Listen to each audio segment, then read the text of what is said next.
The main character's name is Hen. He's a hardcore shut-in and completely ignores his mother. His mother calls him to go on a family trip and begs him, but he refuses. He tells his mother to shut up because he hates her voice. Instead of spending time with his family, he plays computer games. His father blames the mother for raising their son badly. In response, Hen's sister snaps at the father, defending their mother. The family argues. Then they make up so they won't ruin the trip. And suddenly a truck crashes into them. Hen wakes up to a phone call in the middle of the night. He doesn't pick up and decides to ignore it. But then something happens that he definitely didn't expect to hear on the phone. His parents are dead. He stays sitting in the exact same position and can't even move. Now the boy moves into a new home. A security guard meets him right away and almost kills him with a blade that flies off a lawnmower. Looks like that's his kind of welcome. The main character stays serious. It seems like it didn't surprise him at all. The man starts yelling at him and tells him to be careful next time, because it wasn't the man's fault. And the boy looks at him seriously and doesn't say a single word. When he gets to his new room, the hero remembers the funeral. He was sitting in the corner of the room with his head lowered. It seemed he still couldn't believe that such a horrible story had happened to him, because his whole family was buried in a single day. He showed up to the funeral wearing slippers.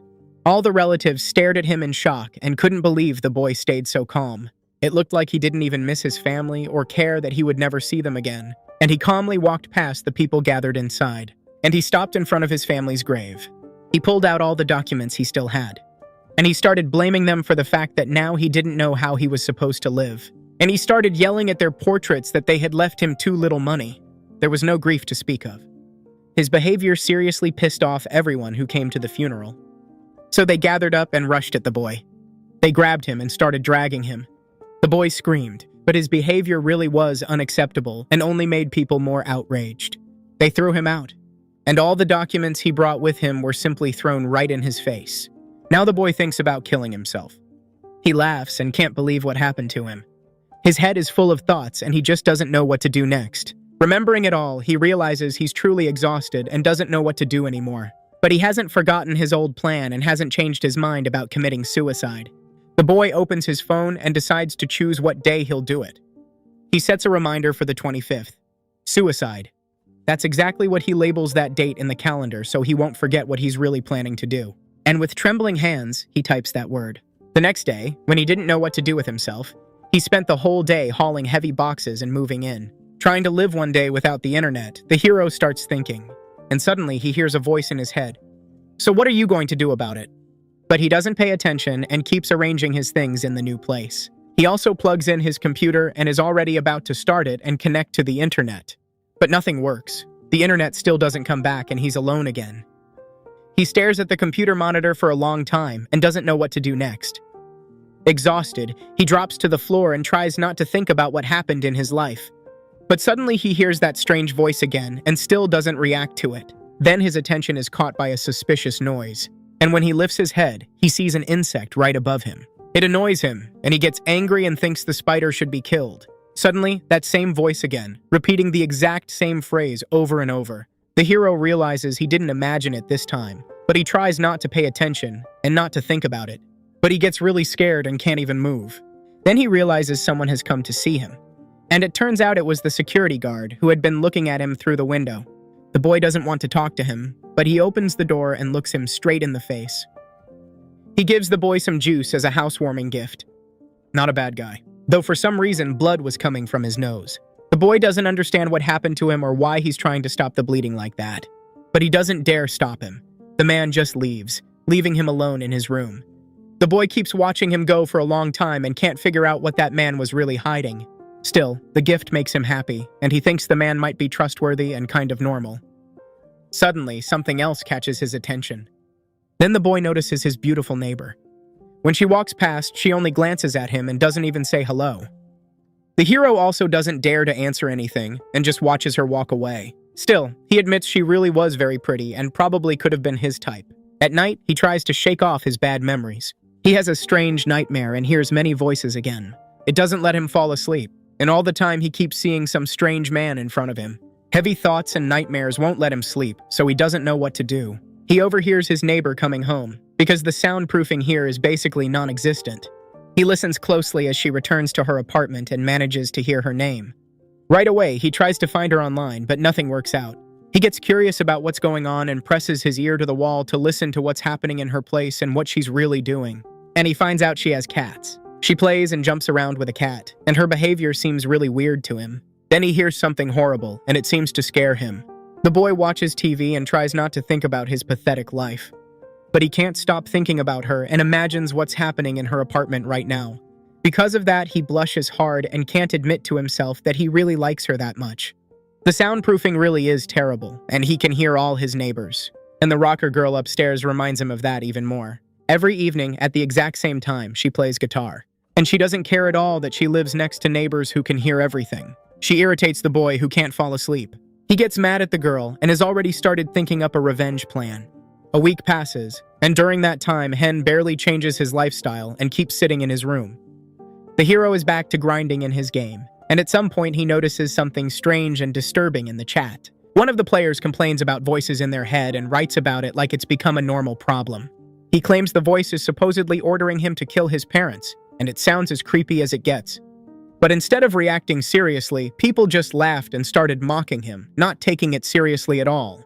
The chat dies down fast, and most of them go back to the game like nothing happened. At night, Hen dreams that his father was yelling at someone, and that memory won't leave him alone. After waking up, Hen goes to pick up the ramen that was delivered, hoping to at least eat normally.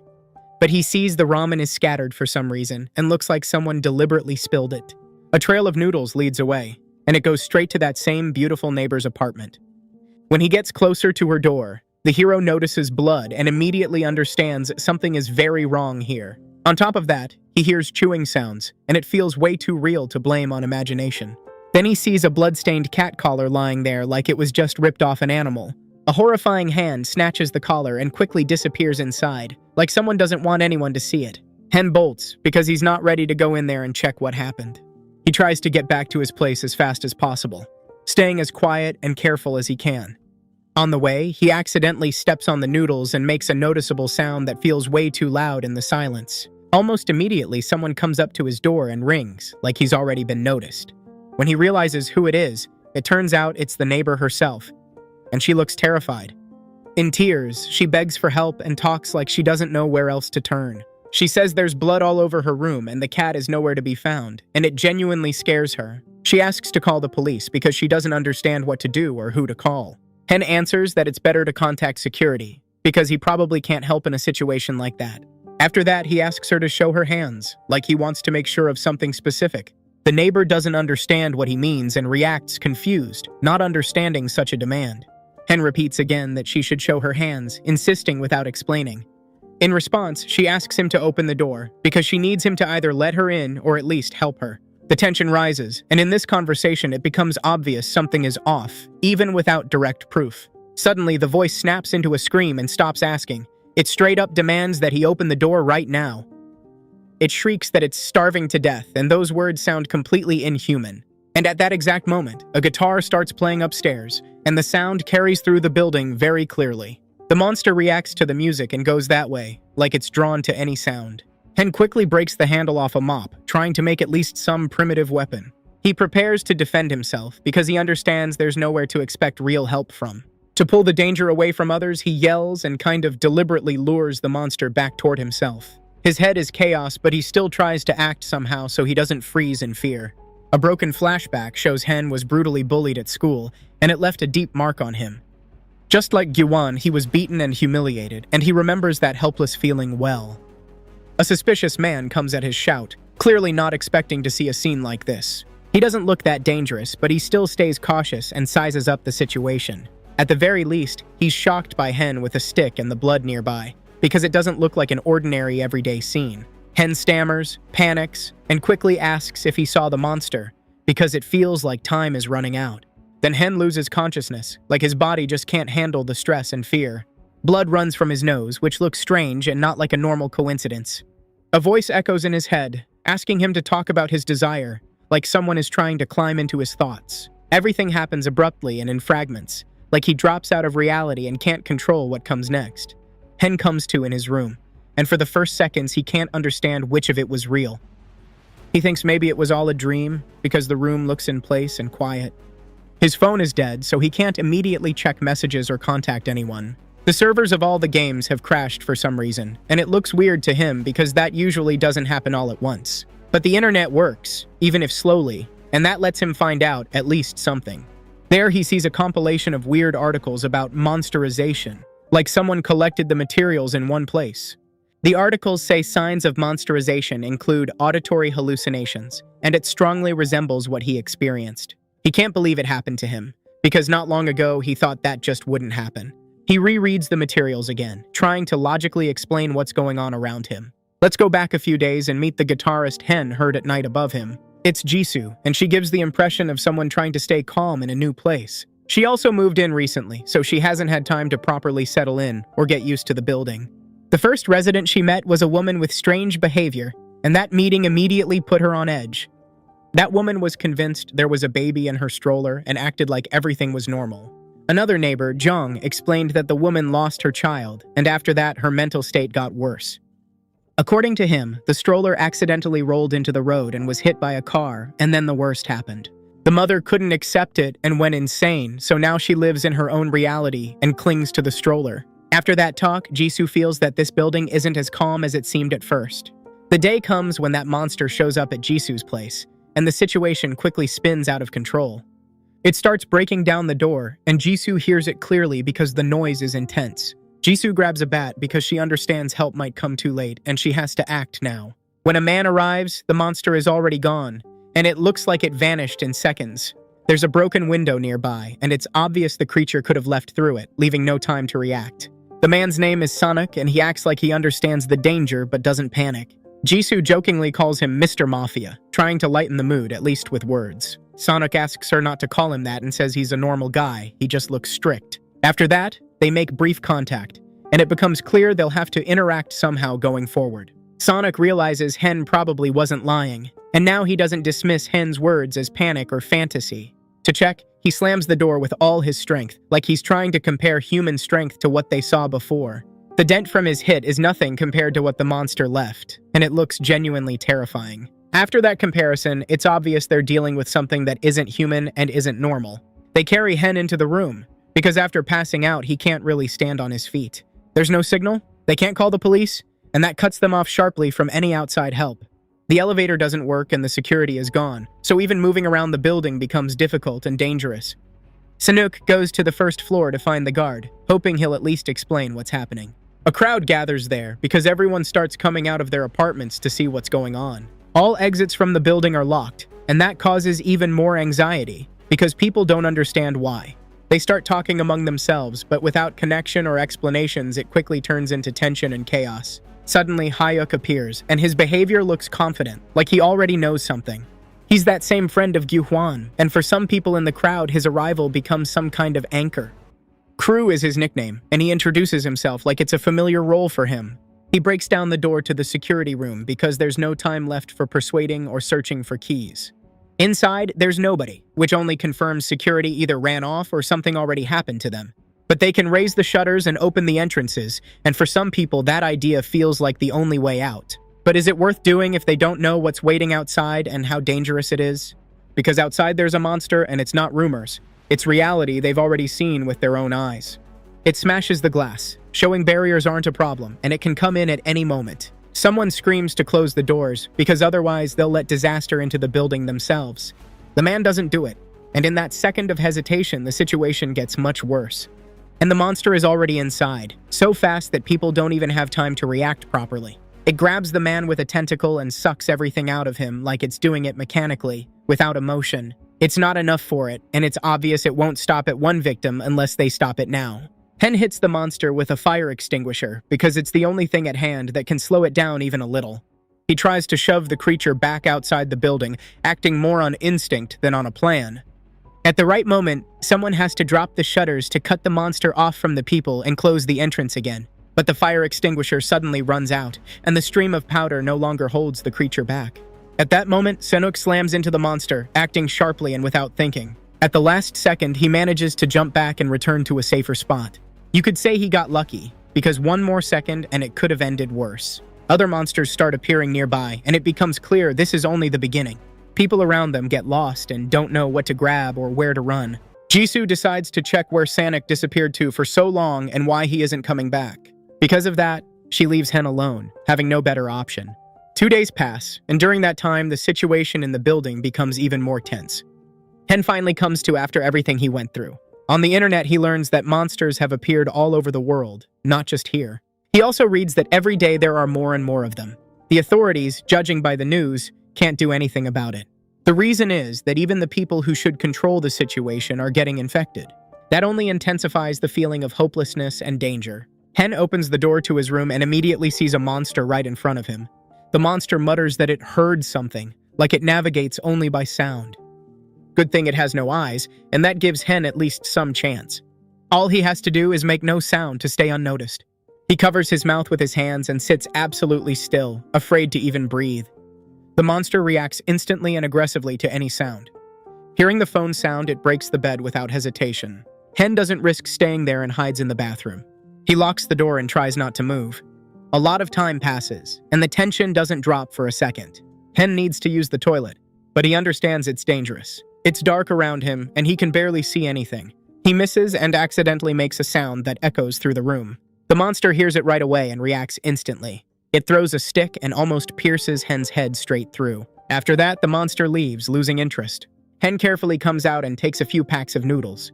Then he locks himself in his room, trying to keep himself safe. Outside the window, he notices another monster standing down below. It just stands there in the middle of the street and looks very hungry. On the internet, Hen finds the first symptoms of monsterization. He starts to understand that he himself is gradually turning into a monster. The monster outside reaches toward his window, like it senses a presence. Luckily, it quickly walks away and doesn't linger.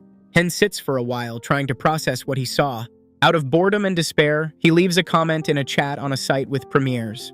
He doesn't even believe it, but after some time, someone replies to him. Hen briefly whines about his situation and about being stuck in the building. A stranger writes that they barricaded themselves on the first floor. He also adds that they plan to clear the upper floors of the building.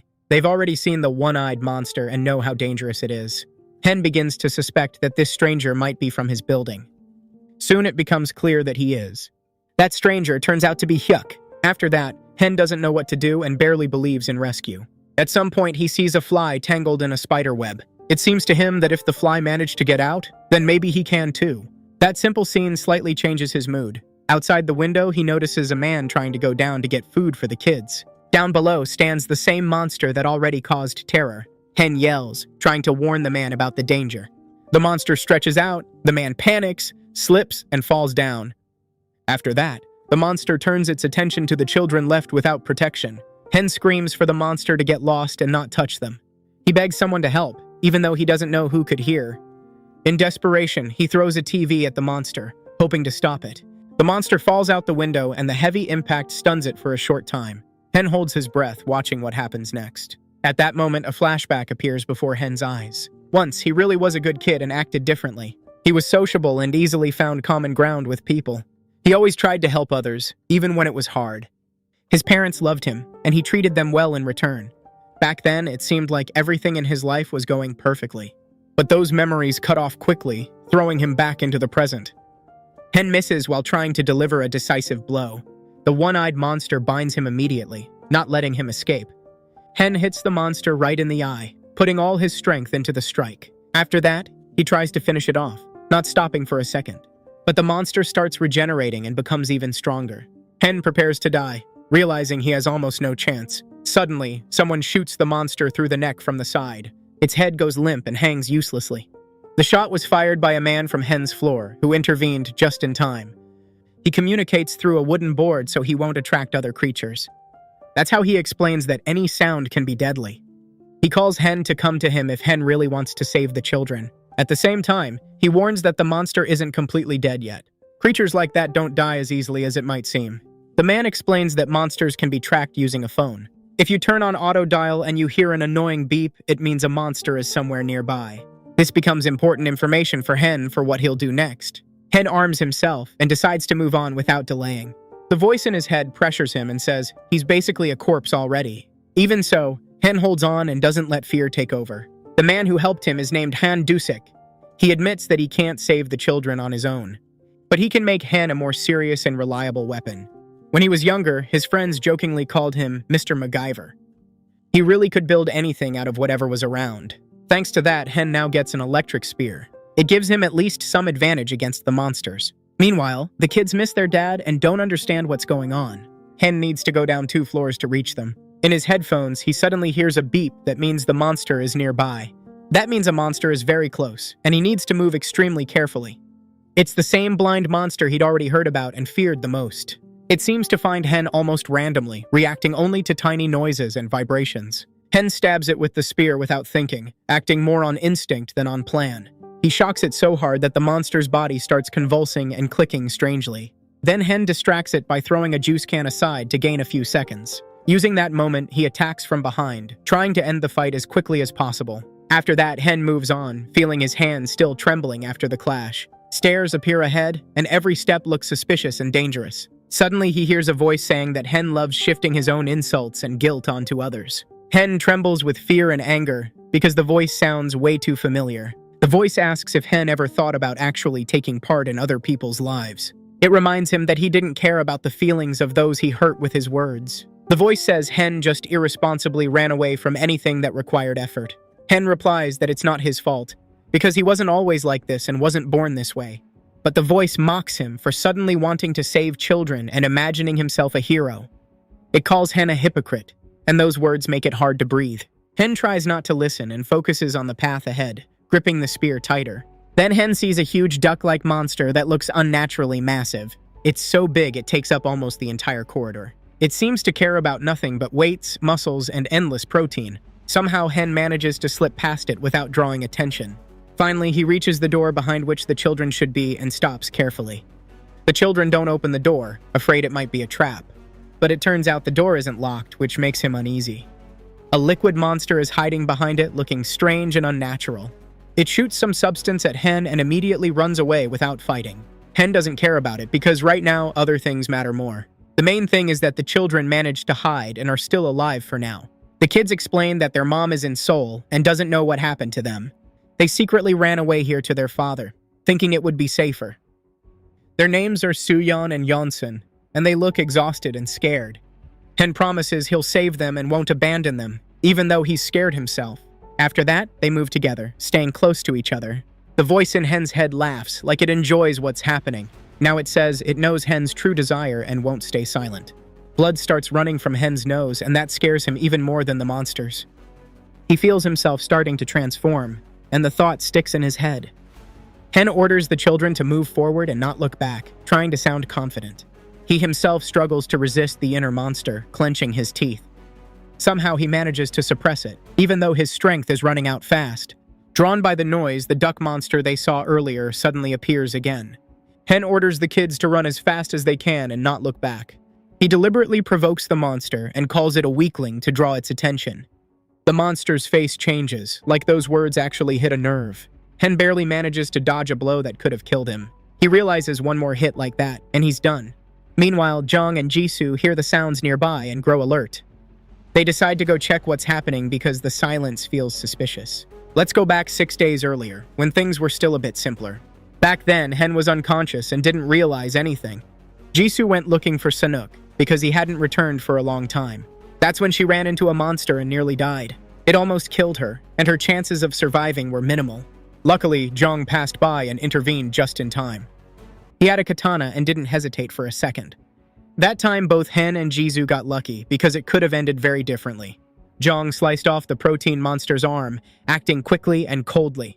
After that, they managed to escape without looking back. Back then, Hen thought Jisoo strangely resembled Maria, though he didn't know why. Eventually, he comes to his senses, returning to the present moment. He immediately remembers the children who were in danger and could have died. But Jisoo stops him, preventing him from making a reckless move.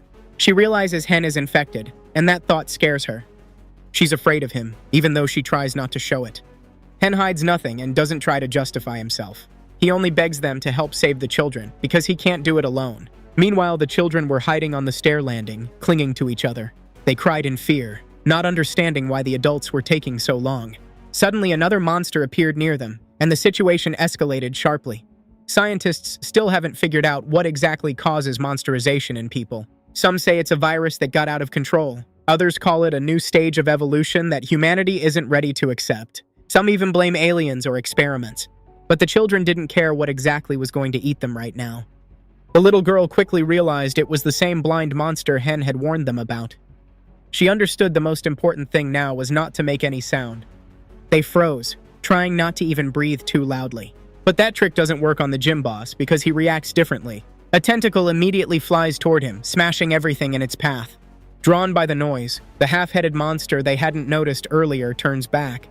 It attacks suddenly and without warning, leaving no time to react. The monsters start fighting each other, like each is claiming territory. The heroes use this moment because it's their only chance to escape. They run without looking back or thinking about consequences. The children look for shelter but don't immediately find a safe place. The Giga Chad has already torn one monster apart and doesn't stop. Now it's heading straight for the kids, and it looks absolutely terrifying. At that moment, the crazy aunt everyone feared earlier appears. She politely asks the duck monster not to touch the children, as if she still believes in words. In response, she gets kicked hard and is thrown aside. Seeing the broken stroller finally breaks her mentally. It turns out she'd been turning into a monster for a long time, just holding it back. She kept it inside herself for so long, not wanting to hurt anyone. Her name is Cha Myung, and it becomes clear she could die at any moment. The duck monster strikes her with its huge arm, and the air seems to shake from the force. But almost immediately the heroes rush in, not letting things end in instant death. The monster charges straight at them, ignoring everything, seeing only obstacles. At that moment, the ant suddenly comes back to life, rising sharply as if pain no longer controls her. She throws herself at the mutant with such fury it's clear she won't hold back anymore. Even together, the three of them can't defeat the muscular monster, which seems almost invulnerable. Then Jong quickly comes up with a plan, realizing brute force won't work. He starts insulting the monster and luring it closer to the window, playing on its stupidity. The monster clearly never trained its brain at the gym and falls for it without thinking. The ant slowly comes to her senses, but looks exhausted and drained. She can still hold the monster inside herself, but it's getting harder and harder. Meanwhile, Hen reaches Dusik, who looks tired and wounded. Dusik admits it's really hard for him, because he went to check the monster Hen fried earlier. Other people who are still in the building gradually gather there as well. The heroes eat, get to know each other better, and try to rest at least a little between attacks. On TV, they learn important information that changes how they understand the situation. It turns out monsters can only be killed at a certain stage of transformation. That stage is when a person has just begun turning into a monster and hasn't fully lost themselves yet. That means people like Hen, who can still think and control their actions. And people like Cha Myung, who suppress the changes for a long time. It's also revealed that monsters are vulnerable to fire and electricity, giving some hope. Meanwhile, Hen decides to confess something that's been tormenting him for a long time, because he can't stay silent anymore. At first, the man doesn't really understand what Hen means, listening absent-mindedly. So he simply offers him a drink, thinking it's just another nervous breakdown. Hen coldly replies that he's infected, and those words instantly change the atmosphere. He directly asks them to shoot him when he fully becomes a monster and loses control. The people around are shocked by such a statement and don't know how to react. With his words, Hen ruins the mood, which was already tense enough. They decide not to do anything right now and avoid making rash decisions. They postpone it until the moment Hen truly starts transforming. Suddenly, a girl appears in front of Hen, staring at him intently. She looks straight into his eyes without looking away for even a second. She stands so close that Hen instinctively steps back. She has a request and she looks serious, almost doomed. She asks Hen to shoot her when she becomes a monster and can no longer control herself. She hopes he'll agree because she sees him as the only person capable of doing it. Meanwhile, Sonic and Hyuk's younger sister run into another monster. It's the same restored eyeless bastard they'd seen before. Sonic punches it in the stomach with all his strength. With the second blow, he knocks out a tooth, not giving the monster time to recover. Meanwhile, the girl throws gasoline, dousing the creature from head to toe. Then she sets the monster on fire without hesitation or looking away. Drawn by the noise, Hyuk runs over, realizing something went wrong. He puts out the monster with a fire extinguisher, acting quickly and smoothly. The monster is already dead, and that becomes obvious almost immediately. That's how they finally manage to clear the 4th floor of the building. After that, everyone gradually falls asleep, completely exhausted. Jisoo stays on watch, trying not to let fear take over. Later, Hen takes over the watch, though it's hard for him to focus. They talk quietly and slowly get to know each other better. Hen describes what it feels like during transformation, trying to find the right words. Jisoo notices Hen's cut arm and immediately points it out. She tells him never to do that again and not to hurt himself. She repeats that he should never do that, even in despair. Those words only make Hyun withdraw further into himself, and he falls silent. He says that if he dies, no one will mourn him. He adds that his entire family is dead and he has nowhere to return to. Jisoo replies that someone will definitely be there for him, even if it's hard to believe right now. She mentions her boyfriend Haran, trying to explain that loss is something many people share. Haran was a rocker and often lived like he didn't think about consequences. His life slowly went downhill and it was hard to stop it. Meanwhile, Dusik makes an upgraded bat for Jisoo, reinforcing it. And for Jung, he builds a powerful shield that can withstand heavy blows. After that, the heroes begin preparing to go down to the first floor. They want to reach a car and find at least some kind of safe place. Hyun also decides to go with them, no longer wanting to sit in his room. He doesn't want to hide anymore, even if it means risking his life. Meanwhile, the protein giant slowly recovers from its defeat. They carefully move downstairs, checking every corner and door. On one of the floors, they find a corpse, and the discovery makes everyone tense. Jisoo searches the body for useful items without looking away. Another monster starts approaching them, and there's no time to think. It grabs the corpse with its tentacles like it's a toy. It tears it apart without feeling any emotion. The heroes freeze in horror, trying not to give themselves away. They cover their mouths, so not even a breath can be heard. Hyun notices the dead man's wallet lying nearby. Inside the wallet is a photo of his family, looking painfully ordinary. Hyun remembers his own family, and those memories crash over him. He feels sick, and his legs barely hold him. He starts coughing, unable to stop it in time. A strange slime pours from his mouth, and Hyun doesn't immediately understand what it is. He doesn't understand what's happening to him or why his body reacts like this. Hyun is terrified that he's about to fully become a monster. Jisoo rushes at the creature, not letting it get to them. Jung immediately helps her, covering from the other side. Hyun tries to strike too, but his hands won't obey him. Nothing works, and that scares him even more. Jung forces Jisoo to run, because the situation is spiraling out of control. The shield helps Jung withstand another powerful blow from the monster. Jisoo refuses to leave and comes back, risking her life. She nearly dies by getting too close. Then Hyun rushes in again with his last strength, barely aware of his actions. This time, he finally hits the monster without looking away. He causes it pain, and that's clearly visible in the creature's reaction. In response, Hyun takes a brutal tentacle hit straight to the head. The world starts to blur before his eyes, and he can't hold on anymore. Hyun loses consciousness, not understanding whether it's the end or just a pause before the next nightmare. Hyun comes to his senses in the hospital, feeling a sharp pain through his body and a strange emptiness in his head. For the first few seconds, he doesn't understand where he is or which part of what he lived through was real. Everything looks as if it was only a long, horrific dream that's slowly being erased from his memory. He almost forgets the details, even though the feeling of fear still hasn't fully disappeared. His uncle greets him, looking worried but trying to stay calm. It turns out that day, Hyun actually did go on the family trip with his parents. He was the only one who survived that terrible crash, and that truth sounds unbearably heavy. During the trip, his father kept nagging at Hyun, not holding back his irritation. Hyun endured it for a long time, but at some point, he simply couldn't take the tension anymore. He said he hated his father, not thinking about the consequences of those words. Then he added that he hated the rest of the family too, as if he wanted to push them all away. He called them monsters, pouring all his pent-up anger into that word. In an emotional outburst, he wished them dead, not even realizing what he was saying. Right after that, the car lost control and the crash happened. Hyun cries on the hospital bed, not hiding his tears at all. He regrets what he said, because he understands those words can't be taken back. And at that moment, his uncle starts changing strangely right before his eyes. He turns into Hyun, copying his appearance and movements. Hyun doesn't immediately understand what's happening and thinks he's hallucinating again. He begins to remember fragments of people's conversations he heard while he was unconscious. In those conversations, he heard words about how they should have finished him off. Someone talked about a gas mask they kept ready. Those memories come crashing in like a wave and cause disgust and fear. Suddenly, he remembers a little girl's voice that stood out among the others. She was crying when she saw they were about to mock the boy. Then a strong blow flashes in his memory, and everything went dark. People were screaming at that exact moment, and those screams rang in his head for a long time. Then the girl herself screamed, and that sound was the worst of all. A monster attacked her, and no one managed to react in time. The man who tried to protect her was screaming too. They were attacked suddenly without being given time to run. Hyun suddenly realizes he's still not in the real world. The sense of something fake becomes too obvious to ignore. His uncle says that on the 25th, Hen should go to an interview at a new school. He says it calmly, as if it's something completely ordinary. But Hen already has other plans, and he's not going to change them. Because that's the day Maria from the heavens comes out, which he's been waiting for.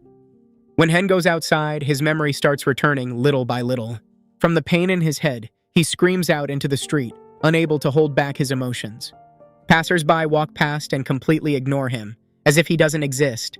The movie turns out to be exactly the way Hen had imagined it before. That doesn't surprise him at all, because he expected a lot already. Hen gradually understands that the world around him is fake. Everything looks far too convenient and perfect to be real.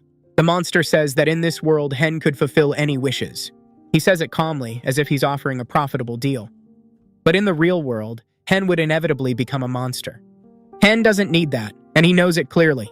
The monster is surprised by that answer, as if it didn't expect a refusal. Because in ordinary life, Hen always ran away from reality. He shut himself in his room and spent days playing computer games. The monster admits it doesn't know what it is or where it came from. It says this without emotion, as if stating a fact. Hen doesn't think long and attacks it immediately. He acts sharply, leaving no room for doubt. After that, Hen jolts awake, as if something yanked him from the inside. This time everything looks different, more real and heavier. Hyuk meets him, standing nearby and watching him closely.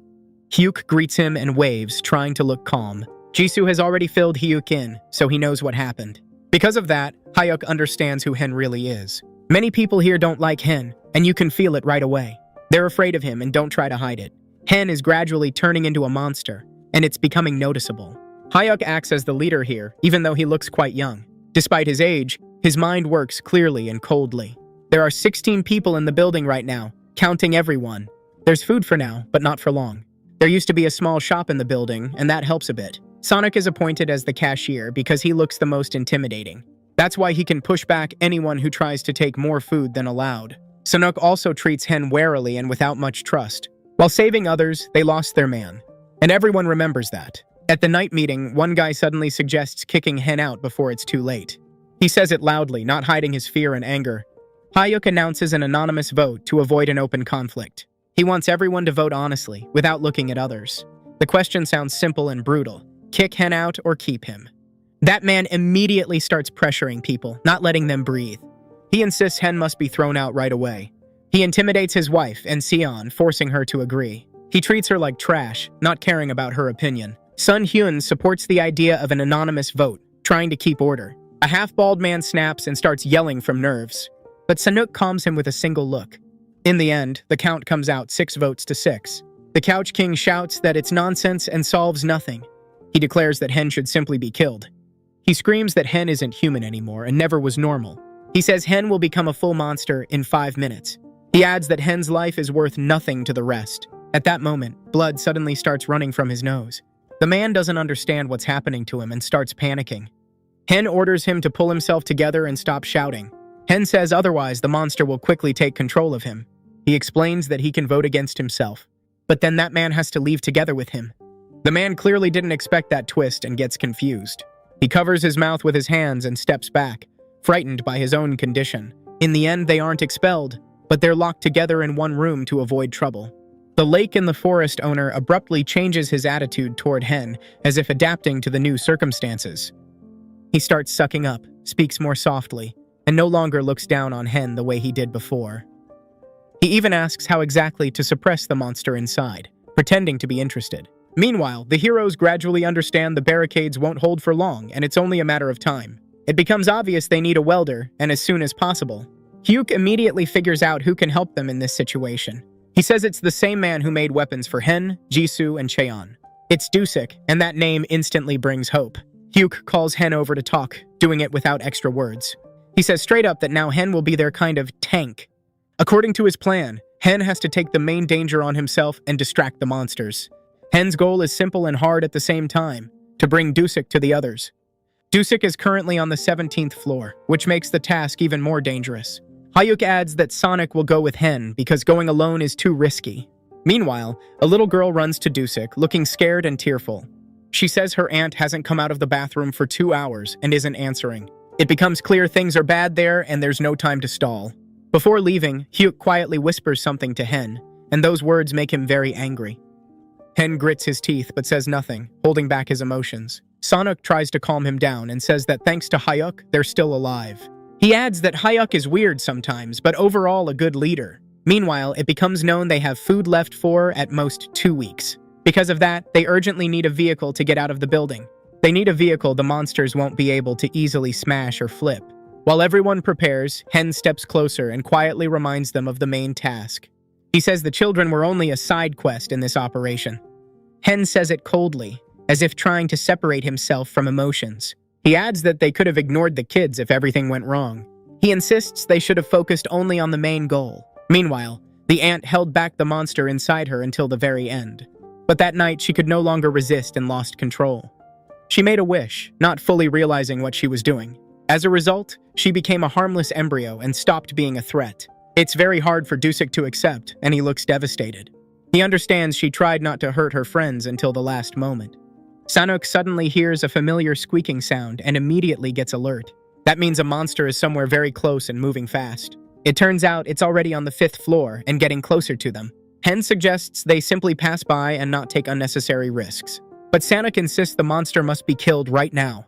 He says the building has to be cleared, otherwise they won't stand a chance. They burst in abruptly, ready to fight. But the monster is nowhere to be seen, and that makes it even more unsettling. They look around for a long time, trying to notice any movement at all. Hen is the first to spot a hand sticking out of a doorway at a strange angle. At the same time, the guy keeps humiliating his wife as if nothing has changed. She simply brought him food, hoping to calm him down at least a little. She genuinely cares about him, not suspecting the danger. But behind her back, a knife is already glinting, ready to strike. Jisoo hits Hyuk for sending Hen on such a dangerous task. She doesn't hide her anger and speaks straight to his face.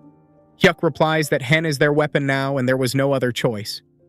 He says Hen proves that monsterization can be held back. Hyuk explains that Hen can already use the monster's strength. He adds that Hen has insanely good regeneration. He reminds them that the tentacle strike didn't kill him earlier. In his opinion, that gives humanity a tiny but real hope. At that moment, someone's hand suddenly grabs Hen out of the darkness. The blow is so strong it breaks his bones and knocks the breath out of him. From the pain, Hen almost loses consciousness, but he still holds on. He drives the spear into the monster's hand without hesitation. He shocks it with electricity, forcing the creature to pull back. Hen takes massive damage, but he doesn't give up. He miraculously endures, even though his body almost won't obey him. The monster, on the other hand, can't take it and retreats. Sanuk runs to look for the monster without wasting time. After a while, he finds it already dead. Sanuk takes the backpack lying nearby without explaining why. He decides to hide all traces of the fight, acting carefully. Sanuk burns the long-armed monster so nothing is left. Meanwhile, Hen gradually recovers from his injuries. In the bag, Sanuk finds a diary that belonged to the monster. It says the monster didn't manage to grab his son by the hand. Because of that, the son died, and guilt ate him from the inside. The father blamed himself day after day, finding no peace. In the end, he became what everyone saw. He believed that if he had reached out then, his son would be alive.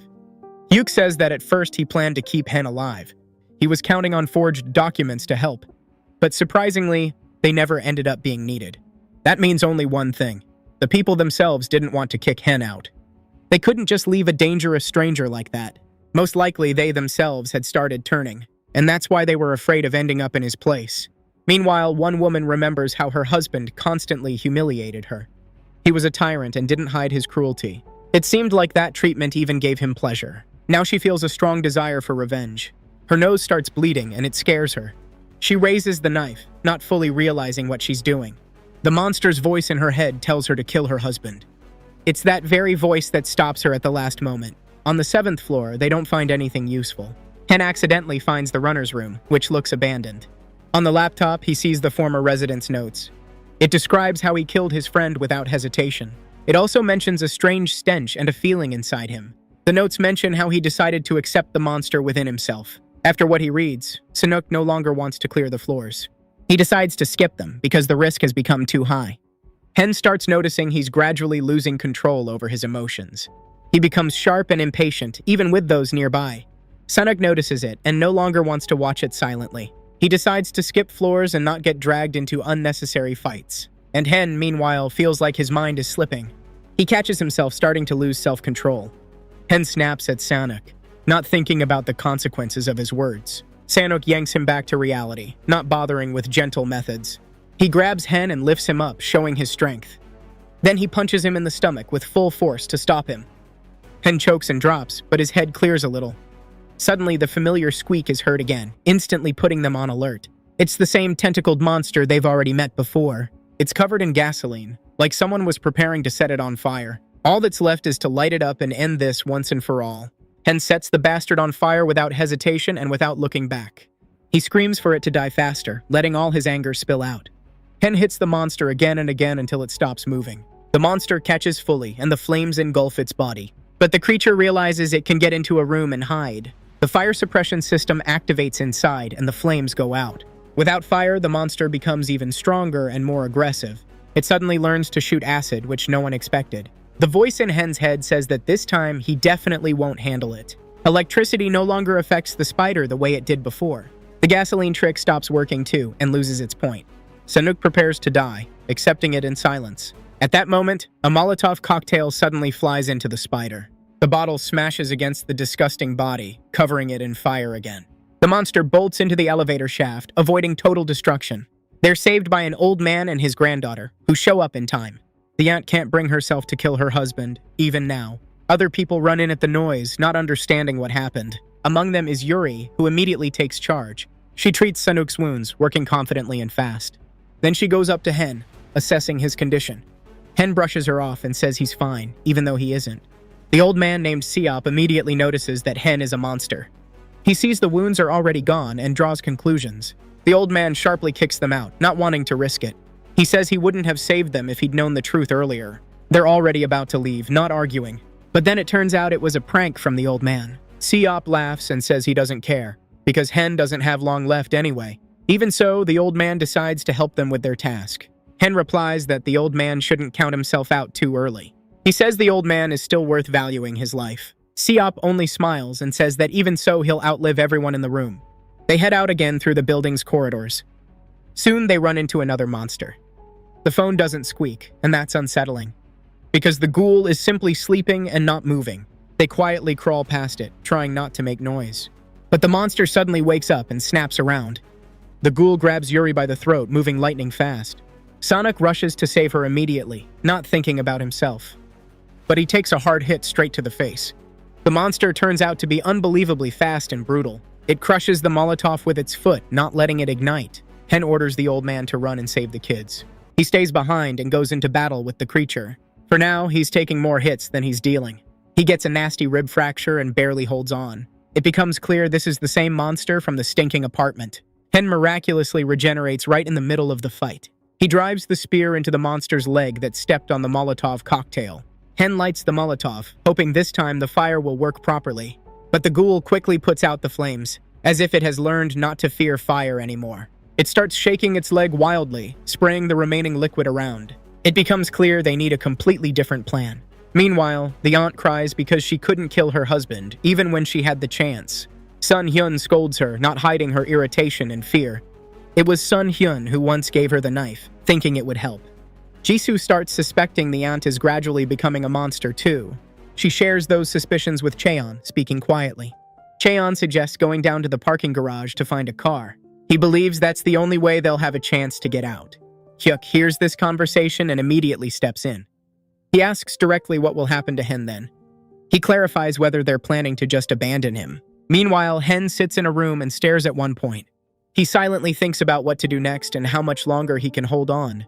Sanok gradually comes to his senses after the hits he took. Yuri has an asthma attack and can barely breathe.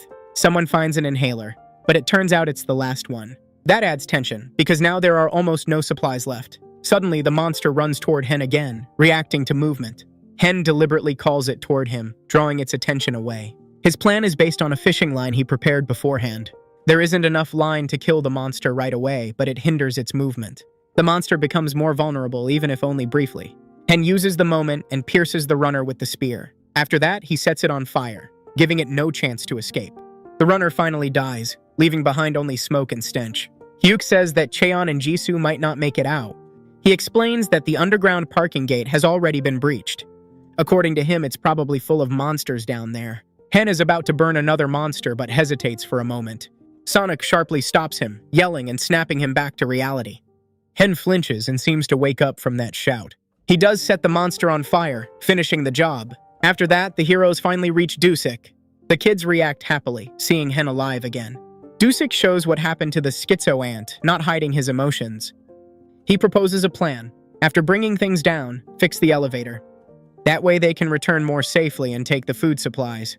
Carrying everything at once is too dangerous and everyone understands it. So only Sonic, Hen, and the old man decide to go down. The kids are left with Yuri because it will be safer. It becomes noticeable that Mr. Mafioso is starting to like Yuri. They return back without major problems. Everyone is glad that this part of the mission worked out without losses. But Hyuk notices the kids aren't nearby. Without holding back, Hen punches Hyuk for it. Hyuk explains that he said those words on purpose earlier. He wanted to provoke Hen into saving the kids at any cost. The spider monster, meanwhile, escaped into the left elevator shaft. Because of that, they decide to run the right elevator. Dusik turns on the elevator, carefully watching the indicators. The elevator slowly rises to the 15th floor. Jisoo takes the guitar and starts playing. She dedicates the song to the ant who became an embryo. The melody comes out very sad and oppressive. It reminds Hen of his own family. Hen asks her to play something more cheerful to distract him. Suddenly, the elevator signals that it's overloaded. The elevator moves down from the 15th floor to the 1st. Someone says they should shut it off and go on foot. People start arming themselves with anything they can grab. The elevator doors open without warning. That same security guard they saw earlier steps out. One girl immediately approaches him, not suspecting anything. But the guard has already become a monster and doesn't react like a human. He kills the girl with a lawnmower almost instantly. Cheon also takes a heavy hit and falls. After that, Kim kills another person, not stopping. Some people panic and decide to lock themselves in a room. They don't care about those left outside, thinking only of themselves. One guy hides too, not trying to help. Sun Hyun tries to take the club from him. She wants to run to help the others, risking herself. Cheon distracts the monster onto himself again, screaming. He turns on a blinding light on the shield to buy time. The bastard kills Cheon without hesitation. At that moment, the old man bursts in with a crossbow. He manages to protect the little girl, not thinking about the consequences. The girl manages to run away, hiding around the corner. Hen flies past her, moving at full speed. Hen attacks Kim without stopping. In response, Hen gets absolutely wrecked and barely holds on. Hen collapses next to Cheon's body, unable to get up.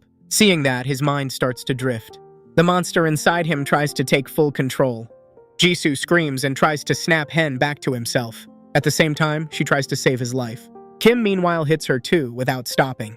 To him, she isn't a serious threat. Hen looks more and more like a real monster. He slowly approaches Jisoo, frightening her. Jisoo yells at him, demanding that he stop. She begs him to come to his senses. And in that moment, Hen manages to regain control. Hen catches the monster's tentacle that appears because of the noise. He drives that tentacle straight into Kim. The monster sucks everything it can out of Kim. After that, the creature leaves, muttering that it's already full. After everything that happened, the heroes quickly burn Kim's body so it won't become another threat to everyone. The fire slowly consumes what's left, and no one watches it with any extra emotion. Sun Hyun comes to her senses and gradually begins to understand what exactly she has done. She realizes she beat that boy badly, unable to control herself in panic. Thankfully, it turns out he survived and is breathing, though he looks terrible.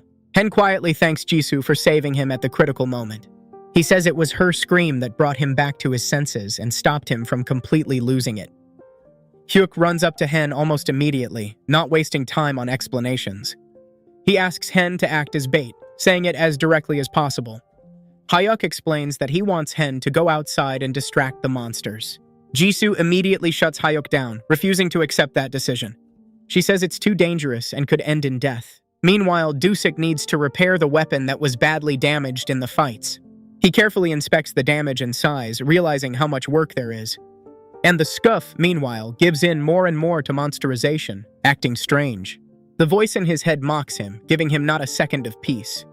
That voice constantly reminds him of all his mistakes and sins. It shows in detail how pathetic he was in life. In the end, the man finally breaks and becomes a monster.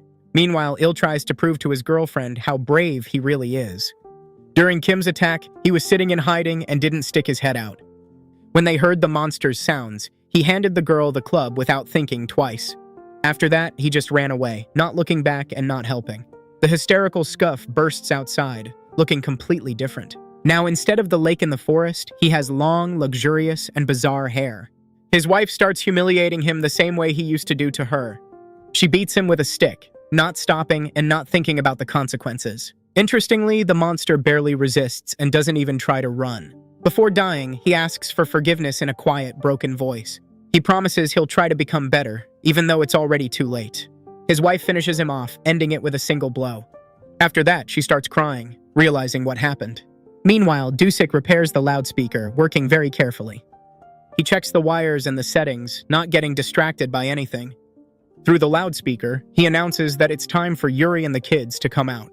His voice sounds confident, even though inside he's nervous. Hen and Sanuk help Yuri and the children reach the elevator. They carefully make sure no one makes noise and no one falls behind. Together, they go down, trying not to draw attention. On the cameras, they see that the parking gate has been breached. The cameras show at least 3 monsters in the parking garage. It becomes clear the parking garage will have to be taken back by force. For this mission, Hyuk, Hen, Sanuk, Jisoo, the old man, and Yuri decide to go. The old man and Yuri prepare a lot of Molotov cocktails, working quickly. During the prep, it turns out someone stole 1 cocktail. That immediately raises suspicion and tension among the people. The plan is set clearly. Drive the monsters behind the gate with fire. After that, the gate must be closed fast, not letting them come back. Dusik is the one who must close the gate, because only he knows the mechanism. The thief is eventually found, and she looks terrified. It turns out she was going to kill the woman who was turning into a monster. But it becomes clear she isn't the only one going through changes here. At that moment, Hen remembers school and his past. He remembers being bullied, but he still didn't give up. He even brought snacks for his little sister. Son Hyun is suddenly attacked by the blue-haired guy, who acts aggressively. A woman tries to help her, not thinking about herself. She knocks the boy out with a stick, putting all her strength into the blow. She's the only character who fights monsters off with an ordinary stick. Even so, Son Hyun still wants to kill the woman. She throws a cocktail at her without hesitating for a second. But the woman catches it right out of the air, shocking everyone. They start yelling at each other, unable to hold back their emotions. Other residents of the building come running to the noise. Son Hyun declares that the woman is already becoming a monster. In the end, the woman and the blue-haired guy are locked in a room. The boy later comes to and looks confused. He thinks he's gotten better, though it's doubtful. He starts thinking about whether it's worth surviving in this hell any longer. It occurs to him that maybe it would be better to accept the monster inside himself. He thinks that maybe it would be simpler and calmer that way. Meanwhile, Dusik repairs the gear, working non-stop. He checks every detail, so nothing fails in a fight. Everyone prepares to storm the parking garage, bracing themselves mentally. But suddenly it turns out the monsters have fallen asleep. It seems strange, but at the same time very convenient. They decide to use this chance without overthinking it. The heroes quietly sneak up, trying not to make any sounds.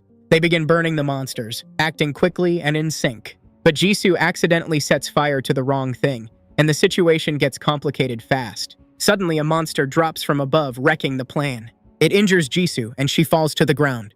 Hen immediately wants to run to help her without thinking. At that very moment, the monster in his head tries to stop him. Hen screams and tells that voice to go to hell. But the damage is already done, and time is lost. The others manage to save Jisoo and pull her away in time. In the end, they manage to retake the parking garage, though not without losses. After that, everyone breathes heavily and tries to recover. Dusik starts assembling the Batmobile, working with whatever parts he can find. The car looks weird, but functional. The only catch is that it's white, which feels a bit ironic. Curly starts causing problems in the group again. He says it's time to panic and raise the alarm. He says there's catastrophically little food. He also claims everyone around him is in on a conspiracy. In his opinion, no one is going to share with him. Sanuk gives him a few disciplinary smacks, not being gentle about it. After that, Curly comes to his senses and shuts up. He even says he's ready to go with them, if there's a chance. The bespectacled girl is now ignored by almost everyone, as if she doesn't exist. She notices it but says nothing, just silently endures it. While she was washing up in the bathroom, the electricity suddenly went out. The lights disappeared in the whole building, leaving people in darkness. Now surviving becomes even harder, because without light, everything looks more dangerous. Someone suggests stocking up on water just in case while they still can. It becomes known that Yuri's inhaler has finally run out.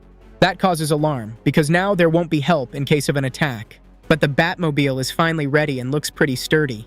The car stands in the parking garage, waiting for its first trip out.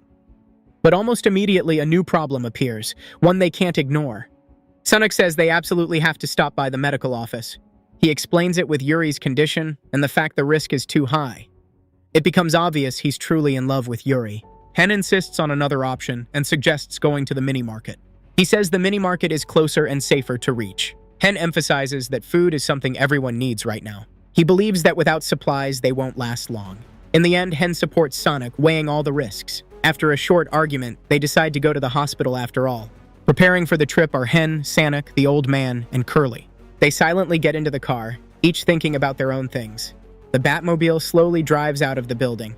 Outside, the windows are empty streets in a ruined city. Today is the 24th, and Hen remembers that well. Tomorrow is the day he was planning to end his life. That thought suddenly feels distant and strange, because right now he's clinging with everything he has to a chance to survive. It was an ordinary school day that didn't stand out in any way. Hen noticed the new kid near the vending machine in the hallway. He took Hen's gesture as arrogance, not help. At that moment, a ball flew by and hit him. The boy fell to the floor, drawing everyone's attention. Hen immediately held out a hand to him, trying to help. From that day on, Hen's life suddenly went downhill. They started humiliating him without explanations or reasons. The new kid and his buddies tortured Hen every day. They did it systematically and with impunity. Hen could have beaten them all, but he held back. Because that bastard's father was his father's boss. That tied his hands and didn't let him defend himself. Like that jerk said, he bullied Hen just because he felt like it, without any reason or explanation. Because of that, Hen's father couldn't protect his own son. The parents only asked Hen to forgive his abuser. That was when Hen started hating them. He hated his sister too, without sorting out the details. After the father's visit to the school, the bullying stopped. But the abusers just switched to someone else. On one cold winter day, something even worse happened. The same boy Hen once saved came to him. He looked angry and scared at the same time. He accused Hen of his mother's death. The boy shouted that she died because of Hen. According to him, the treatment was never paid for, because that bastard didn't want to spend the money. That's what helping people looks like, according to him.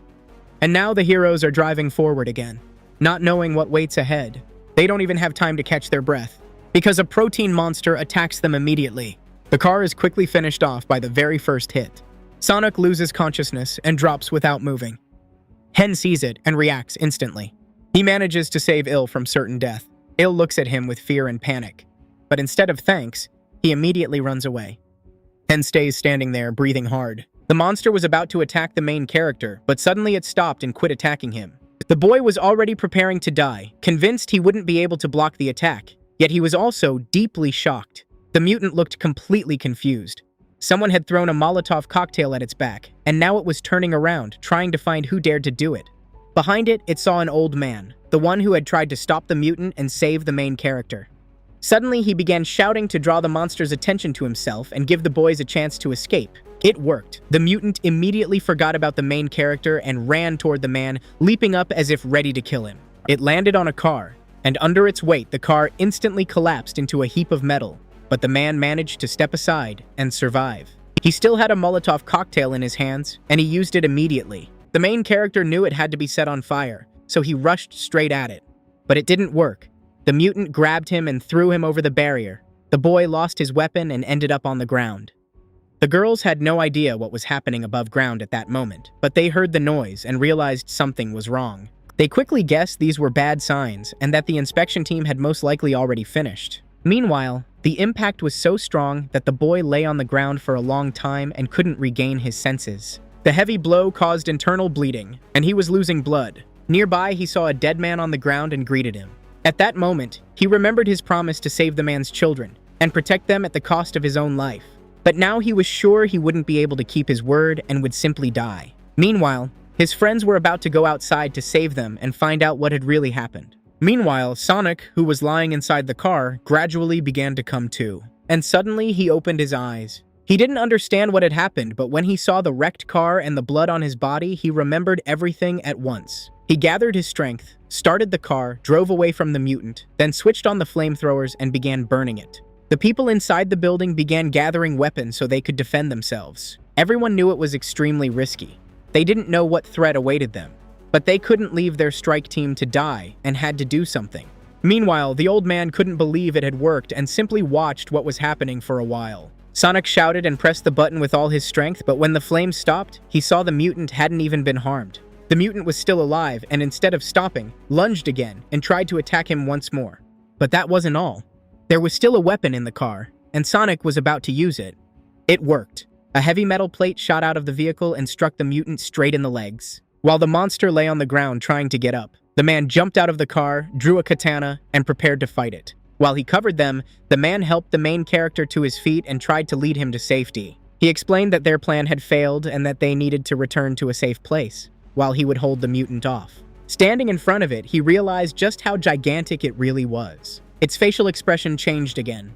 It seemed to see the man as no serious opponent and looked ready to crush him. But the mutant wasn't going to fight him. Instead, it simply leaped over him and ran toward the main character. And when the man turned around, he saw it right behind him. At that moment, Sanuk began screaming at the top of his lungs, realizing this could be the end. The old man realized it too and knew he couldn't allow the main character to die. So he let him go and threw him farther away so he wouldn't be in danger. The boy immediately understood what he was about to do and looked at him one last time. In the end, the old man simply smiled at him.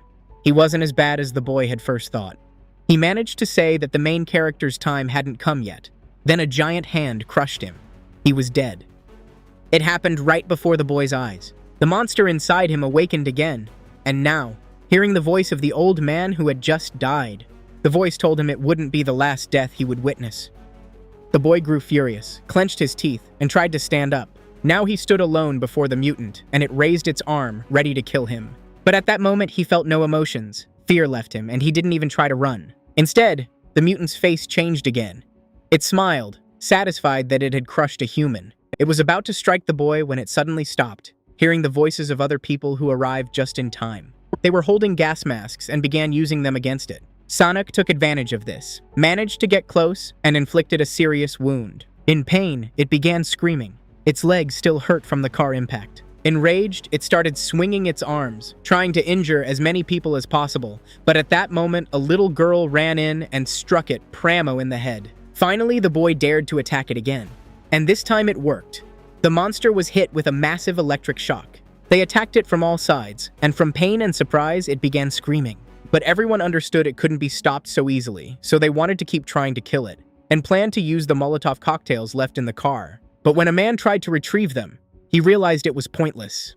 All the bottles had been shattered in the crash. They could no longer hold the creature back, so they had to come up with an effective plan to stop it. Hyun started thinking. No weapon had worked against it, and even fire couldn't stop the beast. They watched in amazement as Hyun kept trying to stop it, refusing to give up as he continued shocking it. It hurt him terribly. His whole body trembled, but he didn't stop for anything. His hands were badly burned, but even that didn't stop him. Suddenly, everyone heard a strange noise behind them, but no one saw anything. The sound drew closer, and soon they realized it was a vehicle approaching them fast. When Hyun saw it, he started shouting and warned everyone to be careful because it was coming straight at them. As it turned out, it was a huge bus that slammed Pramo into the mutant.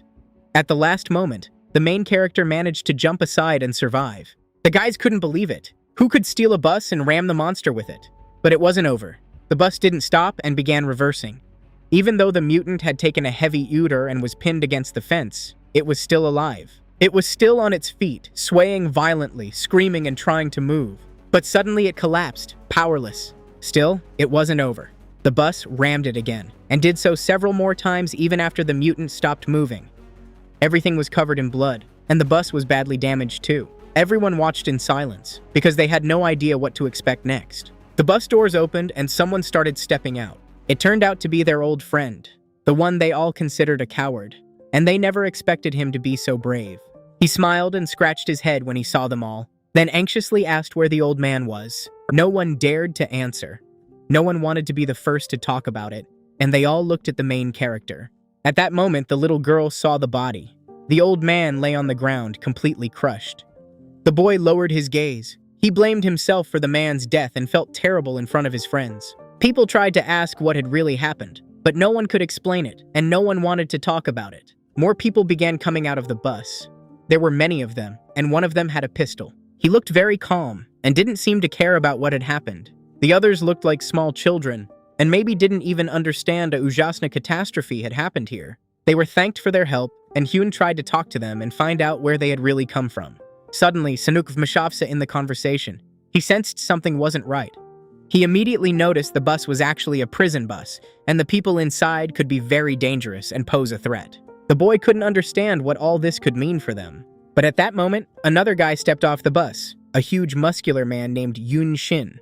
It seemed they knew him, because the main character and the girl were shocked when they saw him. He looked at the monster lying on the ground and ordered them to burn it until it didn't get back up. After that, he approached Sonic, stopped in front of him, and laughed while staring straight into his eyes. The scene looked insanely bold because the man seemed completely calm. Meanwhile, the other guy was extremely tense. His behavior and eyes gave it away. And he told his comrades to be ready for the worst, because these guys who had shown up were criminals. Sonic knew Hyun Cha because Hyun had known about Sonic's release. They had once worked the same job. Sonic had been a detective hunting criminals like the kind Hyun later became. No one had known he used to be a police officer, and they were very surprised. One of the criminals suggested finding a safe place because he didn't want to risk standing out in the open. There was obvious distrust among the people, but the criminals tried to convince them they were good because they had saved their boy. They smiled and pushed them toward peace, saying these were hard times and they needed to stick together. Hyun asked whether they were dangerous and whether they could be trusted. But Sonic coldly replied it was a stupid question. Everything was obvious just by looking at them. The conversation wasn't finished, and the gang leader suggested continuing it inside the building, somewhere safe. Hyun didn't rush to agree and asked what they could offer in return for their kindness. At that question, the criminals looked surprised. The boy puffed his question, asking why they should let them into their home and trust them. After that, a criminal got angry, stepped closer, grabbed him by the clothes, and lifted him up. He threatened the boy and said that one more word like that and he'd rip his throat out and leave him to die outside. Sonic decided to step in and protect his friend. The criminals calmed down a bit and decided to park their bus in a way that would let them leave the yard quickly if danger appeared. Hyun noticed immediately and told his people. In his opinion, it was smart and predictable. Hyun started threatening him again and wanted to punch him, but they had little time. Now they had to deal with the bodies. The main character stood over the dead man who had saved his life. Suddenly, he heard noise in his earpiece again and realized something big was approaching. At that moment, they saw a gigantic mutant behind them, one that was even wearing a suit. Besides that, there were many other monsters in the yard. It seemed they had all come from the parking lot.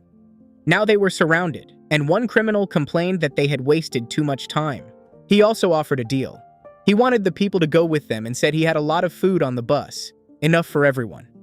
He smiled. There was very little time and they had to make a decision.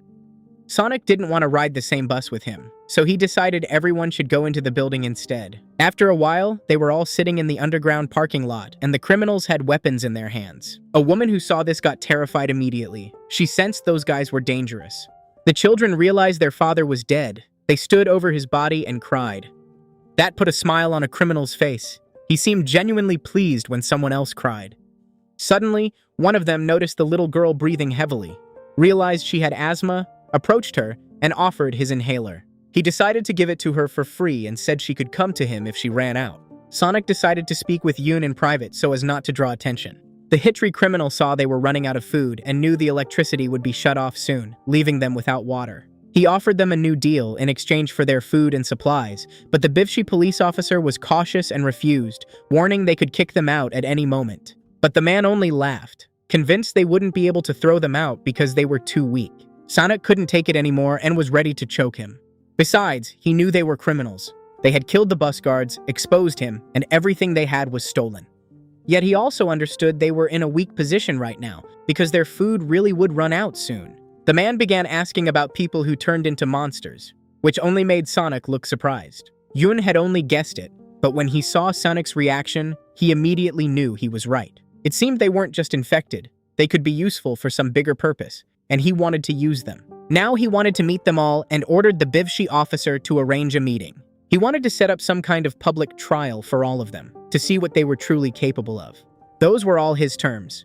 In exchange for food and water, he simply wanted to get people who would soon turn into monsters. And he ordered everyone else not to interfere or get in his way. Sanuk began threatening him and refused to agree. But Hyun was convinced Sanuk didn't have the strength to beat him, and that he could reshift it by force. Hyun stepped in, saying now was not the time to fight and see who was stronger. He asked how they managed to steal a bus and travel so far to their building, since the road was extremely dangerous. He also wanted to know what was happening outside and what the situation in the city was like. The criminal didn't want to tell everything for free and hoped to get something in return for the news. Hyun just smiled. Talk about tons of food could be a lie, because none of them had seen it. He even doubted it existed at all and was convinced it was just a lie. Besides, they had enough food for a few days, so the deal could be postponed. The criminal laughed when he heard that, realizing the boy was much smarter, and negotiating with him would be harder than he had thought. As the man was about to leave the room, Hyun pointed out that the bus was intact and they had no weapons on them. That could mean there weren't many mutants in the city, or that they hadn't traveled long. The man only laughed, said nothing, and left the room. Sanuk had many questions. He didn't understand what Hyun meant. For now, it was all just guesses. The boy with the earpiece carefully inspected the building area and realized that 2 people who were turning into monsters were locked in a separate room, but they still had to find one more person, someone who wasn't hiding and wasn't locked away with them. That's what the boy had to deal with. Jisoo and Hyun sat apart from everyone. She played guitar for him to calm him down after the old man's death. She deliberately chose a very positive song to lift his mood. The boy was amazed that even in such hard times she stayed so positive and tried to support him. He looked down and called her really cool. It felt like he saw a new side of her. But she was sure she hadn't done anything special. It was just music they needed in such a hard time. The boy stared at her for a moment and then dared to ask a question. The question seemed very hard for him. He began trembling, as if he were scared. He asked whether music could help someone survive the pain of losing loved ones. The girl started remembering and said she had dolgo been unable to come up with music that could help her overcome the pain of loss. She recalled the death of someone very dear to her. The boy had hanged himself. It hurt her so much that for a while she couldn't listen to music or play anything. She just cried and stayed in her room. Back then, it felt like life had stopped. The main character couldn't believe she had managed to get through it. So she was convinced music wouldn't help her survive the pain of losing loved ones. Only time had healed her. In her opinion, music could only remind her of people she cared about. The girl reminded him about a favor he owed her when he returned. She wanted him to write lyrics for her that could later be turned into a song. Meanwhile, the criminal approached the people and began convincing them that a safe zone existed and that he had seen it with his own eyes. He smiled and excitedly described the place, saying it was guarded by the army and had many people. Most people believed him immediately and were convinced he was telling the truth. The news felt wonderful. He explained why they hadn't gone there. They were criminals, and they simply wouldn't be allowed in. Then he changed his tone, lowered his head, and thanked them for letting him into their home. He admitted he knew some of them were not people, but monsters who would soon transform.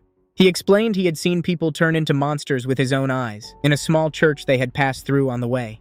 He called those people very kind and said they had shared their food with them. Suddenly, he stopped talking and began crying, and everyone wanted to know what happened to them. It was obvious he was lying. He was trying to hide a smile behind his hands, yet no one noticed. Then he said they had all died at the hands of a monster. The main character stood alone in the room, holding his phone. He was waiting for a new notification about the scheduled day, but it still hadn't appeared.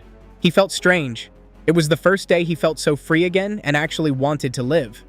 He wanted to listen to music, but suddenly he heard a familiar voice behind him warning that there was no electricity and he shouldn't drain his phone. It was the same criminal, who had entered so quietly the boy hadn't even heard him. He asked the main character who he really was, and whether he was a monster. The boy couldn't believe his ears. How had this man found out what he had been hiding inside? A real monster. He stared at the criminal suspiciously, but the man immediately explained he didn't intend to hurt or kill him. In fact, even if he wanted to, he simply wouldn't be able to. He knew the main character was strong, maybe even stronger than Sanuk. But the boy still didn't understand what the man was getting at. He didn't like the man speaking in riddles and wasting his time. It irritated him, and he demanded he say it pramo. After that, the criminal's expression changed, and he offered the boy to join them. Meanwhile, people began thinking about what to do with those people. They no longer wanted to drive them out. With his words and acting, the boy managed to convince them the newcomers weren't as dangerous as they seemed. And they couldn't just kick out people who might turn into monsters, because it would be barbaric and essentially a death sentence. Then, suddenly, they revealed that one of them could control this ability, turn into a monster and then return to human form. That shocked the man, because he didn't even know such a thing was possible. The girls started arguing. One insisted they shouldn't have revealed it, while the other believed they had to think about their survival. The girl with pink hair watched the boy closely and realized he was trying to turn them against each other and stir up conflict. He tried to calm people down to look good in their eyes. He repeated again that they had to think very carefully about the fate of people who might transform into monsters. After a while, he decided to return to the other criminals who were already waiting for him. In fact, it was part of their plan. Everything he had said was Zarani planned. Meanwhile, the criminal repeated his request to the main character and again offered him to join them. The boy just stared at him in disbelief, not understanding what he was really after. The man explained they simply wanted to take this building for themselves and get rid of all the residents inside. He smiled, because the process had already started and the plan was working. When the boy returned, he said everything was almost ready. They only had to wait until people started fighting among themselves. He called them idiots and was convinced they wouldn't mind kicking the monsters out and going to search for the safe zone he had lied about. Meanwhile, they really did start fighting and were already preparing to kill the people who were turning into monsters. The criminals took a pistol and roamed the building, but suddenly saw the Bifshi officer and Hyun. They stopped them and asked where they were going and what they were doing with a gun in their hands. The criminals recognized Sonic and knew he was the one who had put their boss behind bars. Sonic also knew they were a gang of criminals who robbed people and committed crimes. They knew he no longer worked in the police, so getting rid of him wouldn't matter. They even called him a nobody and were convinced he no longer had the influence he used to, and couldn't beat them. The criminal waved the pistol, but the boy knew he wouldn't shoot, because the sound would attract every monster to the building. The criminal pretended he didn't care, but the boy was sure he wouldn't do it, because above all, he feared for his own life. The criminal laughed and said they knew nothing and couldn't even imagine what was happening outside their building. Hyun asked him many questions, and quickly realized the criminals were actually very stupid. Again, he wondered how they had gotten here, and how the bus had stayed in such good shape. He had two theories. The first was about lab rabbits, test subjects. As he said that, the criminals abruptly stopped laughing. It seemed he had hit the mark. The second theory was that everything happening was a government experiment designed to test people. After that, the criminals started laughing again, calling him crazy and refusing to believe he really thought it was true. Hyun believed there were no monsters outside their district at all, that it was an experiment, staged on purpose. The gang leader explained that with the main character's help, he wanted to clear the whole building and restore electricity. Then they would set up their own base, and everything they needed was on the bus parked outside. They even had a special generator. So now he looked at the boy, hoping he would accept the offer. The main character said the plan really was interesting, but he refused and ordered the man to get out of his room and to leave the building altogether. The criminal smirked smugly. He knew the boy had refused and began laughing. He threatened him too, but the boy replied he wasn't afraid of him. The man stepped closer, grabbed him by the jacket, and lifted him up, preparing to hit him. But the boy didn't flinch. He knew it was impossible, and the man didn't have the strength to kill him. And when the man saw that confidence in his eyes, he realized the boy truly wasn't joking. Suddenly, someone entered their room, and when the boy saw who it was, he couldn't believe his eyes. Meanwhile, Hyun guessed the gang leader was now with the main character, and he understood that Hyun, with his abilities, was extremely useful to them. He was sure that was how they had made it to this building, and he also understood why they wanted to meet the main character and unimaginable everyone who might transform. He also realized there were people among them who could transform into monsters too, and control it. Now the main character was in a Smrtelna trap. A huge tentacle grabbed him, and he was choking.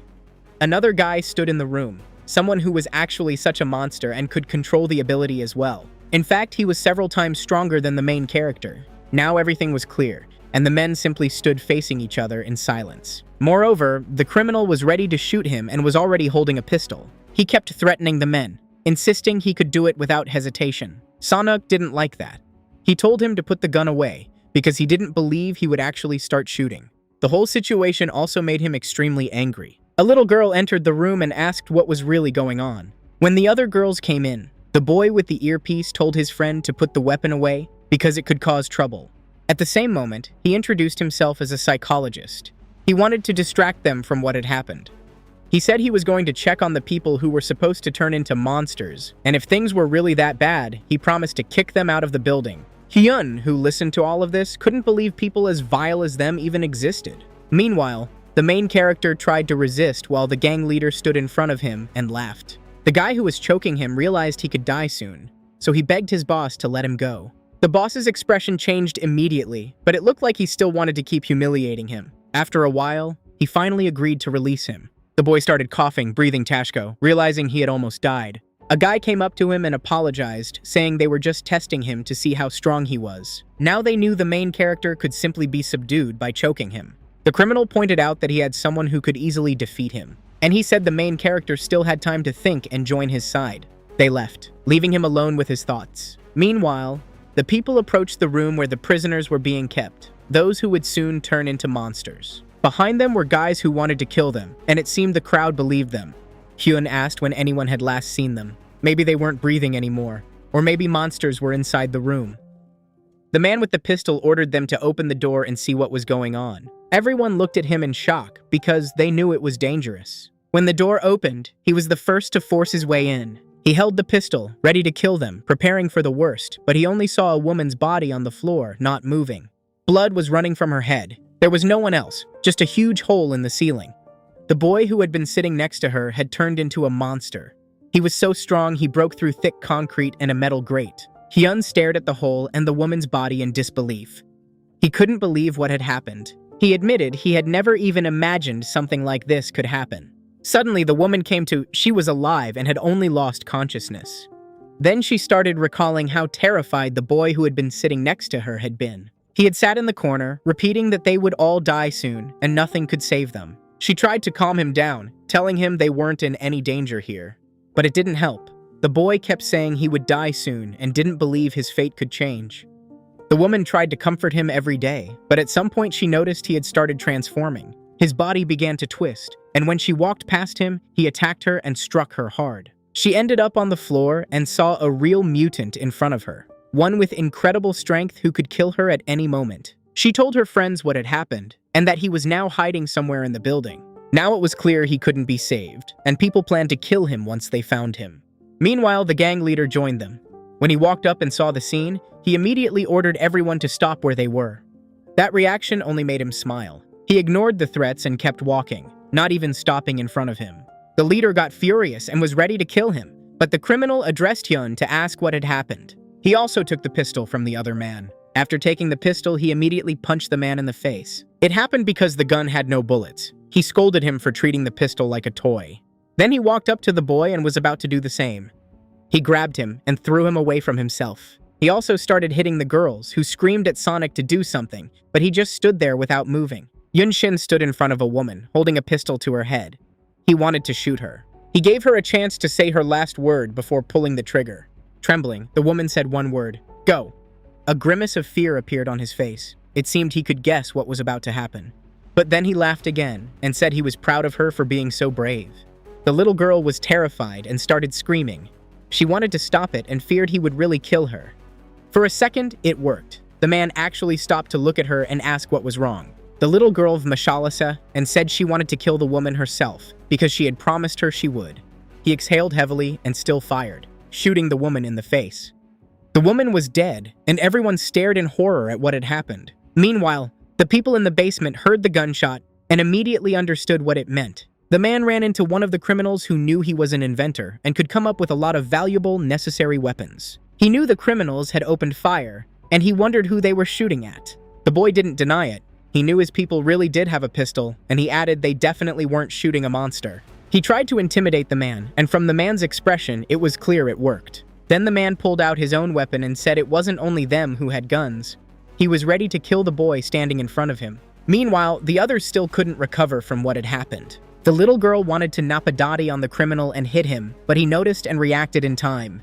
He deliberately didn't dodge. He stayed where he was and let her hit him. At that moment, Sonic approached, grabbed his arm, and said the criminal should stop. The criminal only looked at him coldly and said it was just the beginning. You could see from Sanuk's face he was furious, but for some reason he didn't dare to act. Suddenly, a fight broke out. The criminal threw the first punch. Sanuk didn't stand aside and hit him back. They were both so strong that after taking a hit, each stepped back. The criminal handed his gun to his friend and wanted to fight Sonic barehanded. Meanwhile, the boy told someone to help find him handcuffs. He understood the monsters had definitely heard the gunshot, and soon most of them would be there. Suddenly, everyone heard a sound. Something was rushing toward them fast. It made people stop. Even the two men fighting lowered their hands. Through the earpiece, they heard something very large was approaching quickly. At the same time, they heard someone trying to break down the corridor door and get inside. When the door opened, they saw a giant mutant in front of them, trying to force its way in. The man holding the pistol immediately wanted to open fire and kill it. He was clearly terrified. But the boy stopped him. They couldn't do that, because it would attract even more mutants. Then all the monsters in the building would come to them, and they'd have to run or fight them all. Suddenly, the mutant boy intervened. He grabbed the giant creature with his tentacles and held it, giving the others a chance to escape and survive. It was a complete surprise to them, and in that moment Hyun realized he had been right all along. The boy sat in his room, thinking about what had happened to him, and realized he wasn't the only one like that. Suddenly, he also heard a gunshot and couldn't believe it was real. He immediately grabbed his weapon and started running, realizing something major had happened. He ran into the corridor and tried to figure out which floor the shots had come from and where he needed to go.